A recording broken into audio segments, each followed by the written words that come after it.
One of the things that people like to do this time of year is think about the future and plan for the future. So we're calling this clarifying your vision for 2020.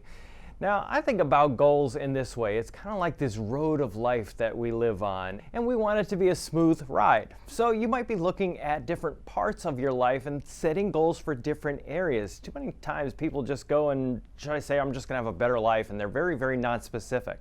So what I do is I say, okay, how do I figure out what areas of my life I want to focus on? Well, let's say that we're going down the road of life and we're looking at where the potholes are. Maybe you got a career and things are going well. So I would say on a scale of 1 to 10, where's your career? And you may say, well, I'm at a 9. I'm doing pretty well there. So you would draw a bar like this, and it would be way up on the scale.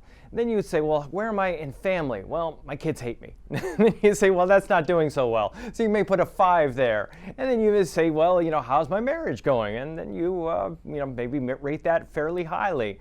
And then you'll say, well, financial, that would be another bar or another part of the road of life. And you say financial on a scale of 1 to 10, I'm at a 5 there. Things are going fairly decent, or maybe a 6 or something like that.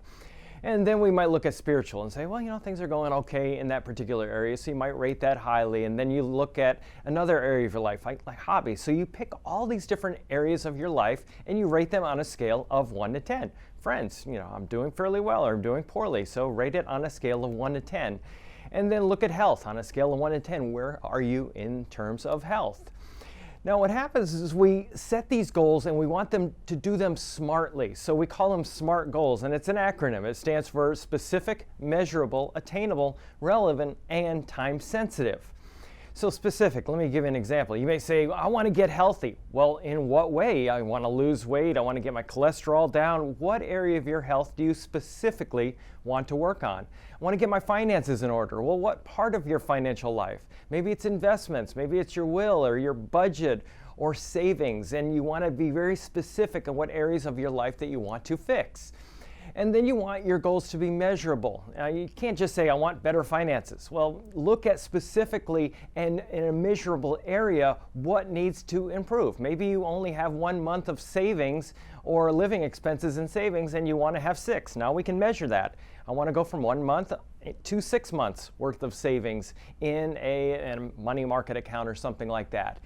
Now, you don't want to just say, I want more friends. Well, let's measure it. How many close friends do you want? Maybe you don't have anybody that you hang out with, or very few people, and you don't have anybody you call a close friend. Let's make that measurable. Then you look at, is your goal attainable? Now, I was talking to a guy not too long ago, and he had $1,000 saved, and probably not a good attainable goal for him would be, I want to retire at the end of the year. That wouldn't make any sense. So you want to have something that's attainable, and then it's got to be relevant. Look at your purpose. What is really, really important to you? What do you want your life to be about? And make sure that the goal you pick is in line with that purpose. Let's say that for you, you're here to share love and build people up. And you're thinking, well, one of my goals for the year is having a really nice car and a really high-end car or a bigger house. Well, that creates jealousy amongst other people. And it's at odds with your overall purpose in life. So think about that as well. Then you want your goals to be time sensitive. And typically want to say, I want to have a deadline for my goals. Now, smaller goals with shorter time horizons are more attainable. There's an old saying that says that, what's the best way to eat an elephant? And they say, what? Not all at once, but one bite at a time. And set specific guidelines and deadlines so that you know exactly when you want to achieve this particular goal. And a really good idea is to have somebody next to you that knows what you want to achieve, and they will hold you accountable.